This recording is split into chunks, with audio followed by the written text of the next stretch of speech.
Január 2007. Bývalý americký dôstojník, ktorý koncom druhej svetovej vojny slúžil v Nemecku, sa spojil s Múzeom holokaustu vo Washingtone. V roku 1945 objavil v jednom opustenom byte vo Frankfurte album, ktorý obsahoval 166 fotografií z obdobia medzi májom a decembrom 1944.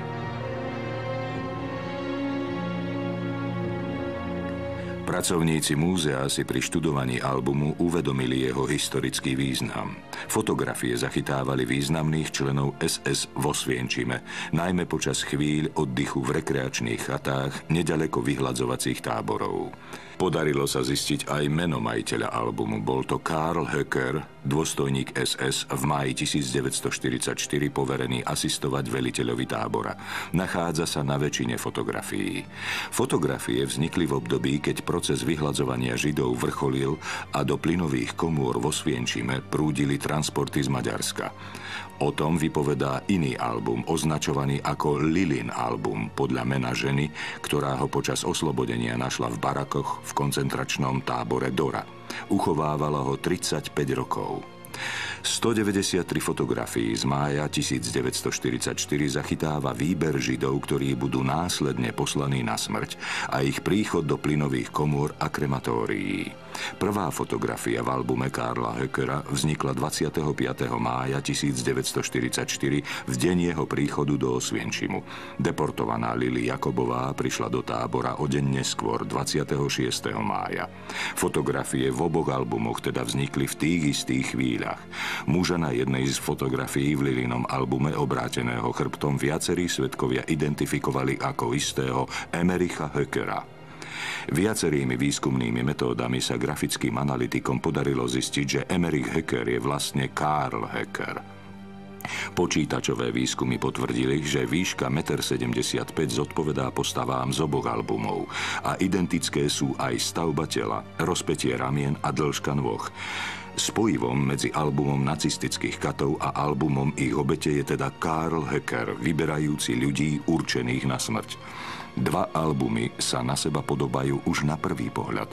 Vznikli na tom istom mieste, vo Osvienčime. Pravdepodobne aj objektívom toho istého fotografa.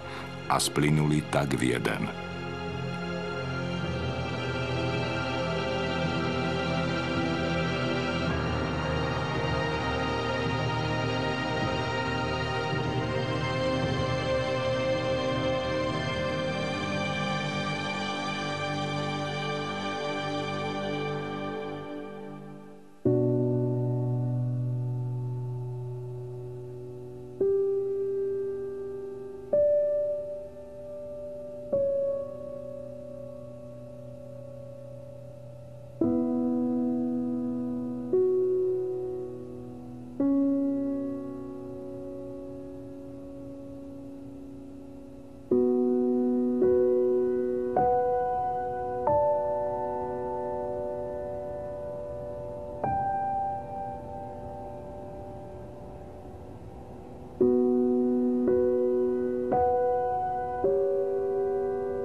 Januára 1942 sa vo vile na brehu jazera Wannsee na predmestí Berlína stretlo 15 vysoko postavených členov nacistického Nemecka, aby sa dohodli na technickej, ekonomickej a administratívnej koordinácii fyzického vyhladenia európskych Židov.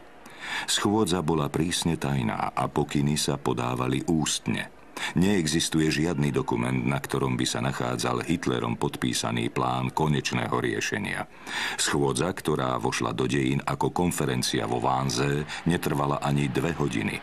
Adolf Eichmann spísal protokol o spustení administratívneho procesu, ktorý má za cieľ zhromaždiť a transportovať na východ všetkých európskych Židov. Nikto z účastníkov nenamietal.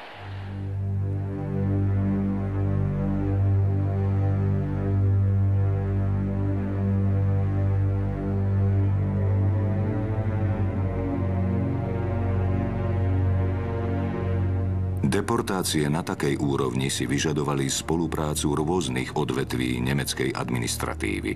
Ministerstvo zahraničných vecí rokovalo so spojencami ríše o vydaní ich židovských občanov. Poriadková polícia, podporovaná miestnymi kolaborantmi, začala zatýkať Židov vo všetkých európskych krajinách okupovaných Nemeckom.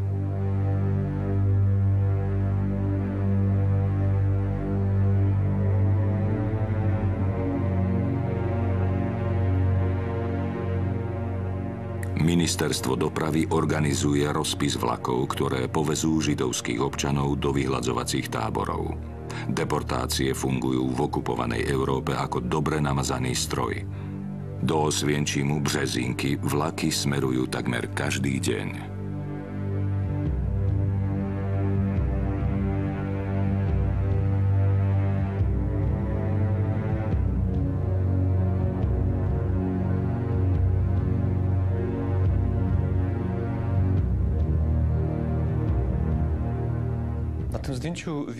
Vpravo na fotografii vidíme majiteľa slávneho albumu, Karla Höckera. Naľavo je jeho nadriadený, tretí a posledný veliteľ koncentračného tábora vo Osvienčime, Richard Baer.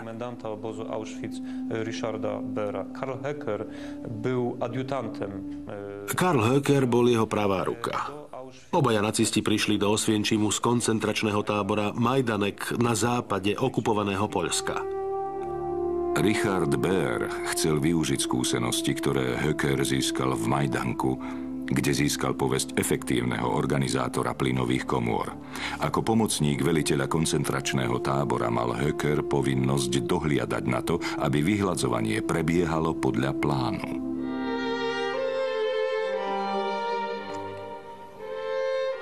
Židia rakúsko-uhorskej monarchie tvorili jednu z najprekvitajúcejších komunít v Európe a výrazne ovplyvňovali intelektuálny a politický život krajiny. V mnohonárodnostnej ríši žilo asi 1 000 000 Židov. Do roku 1918 bol život Židov v uhorskej spoločnosti podobne ako aj inde v krajine pomerne pokojný. Tento zlatý vek sa však skončil rozpadom monarchie. Regent admirál Miklós Horthy, ktorý bol vo funkcii hlavy štátu od roku 1920, bol vnímaný ako záštita proti extrémizmu.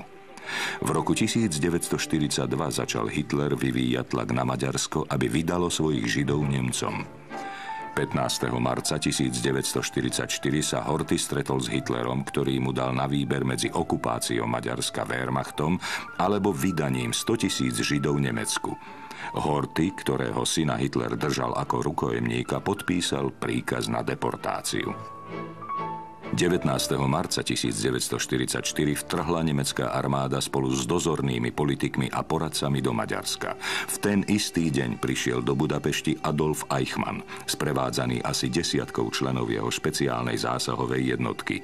Hneď večer pozvali na stretnutie predstaviteľov židovskej komunity, ktorá mala viac ako 400 000 členov. Nacistickí pohlavári boli zdvorilí. Nikoho nezatkneme, Židia sa nemusia ničoho báť. Eichmann dodal, že voči Židom nepripustí žiadne násilnosti a o akejkoľvek výtržnosti si želá byť informovaný. Zástupcom židovskej komunity prikázal spísať inventár majetku. Dokonca trval na navštívení synagógy, židovského múzea a jeho knižnice.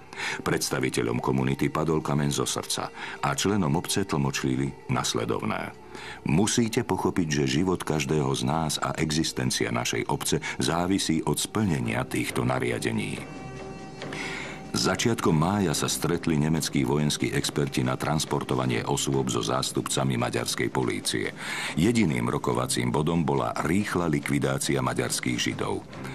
Plán uskutočnenia sa ukončil za 2 dni, 4. a 5. mája 1944. Išlo o 4 konvoje za deň, silné lokomotívy schopné ťahať 45 vagónov s 3 000 osôb. Nemci zabezpečia vlaky, maďarská strana sa postará o policajné hliadky, dozerajúce na nakladanie deportovaných. Masové vyvražďovanie bolo pripravené.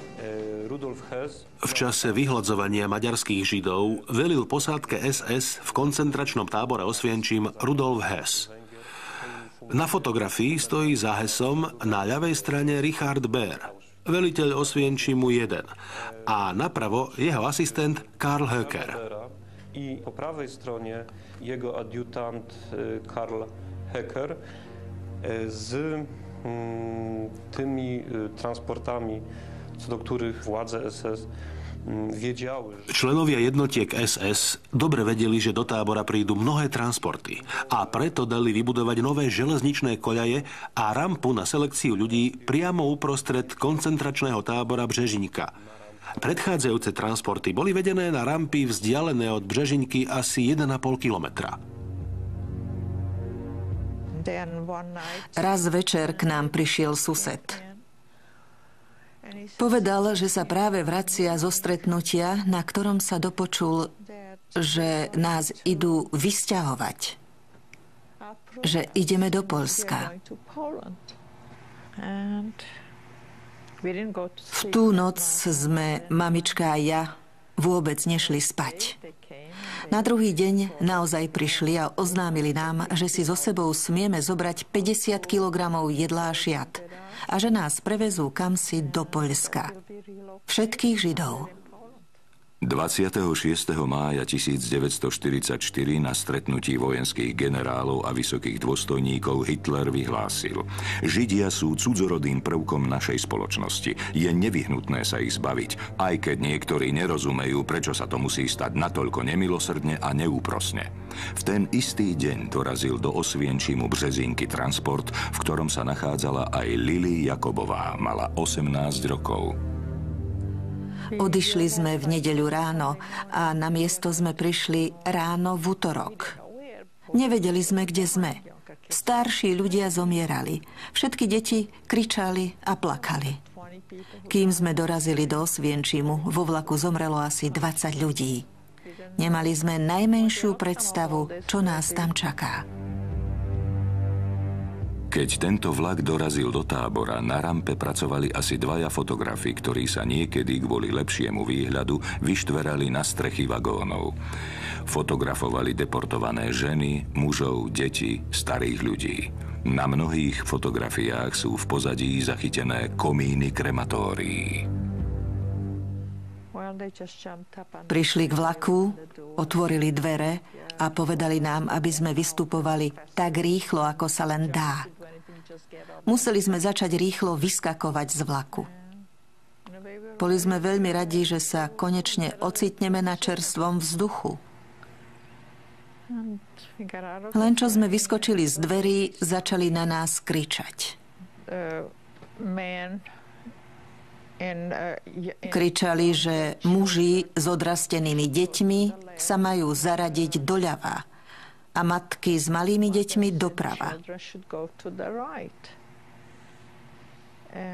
Ani sme nevedeli, ako sa začala selekcia. Jeden z nemeckých vojakov na nás neustále vrieskal, pretože sme vraj z vlaku nevyskakovali dostatočne rýchlo.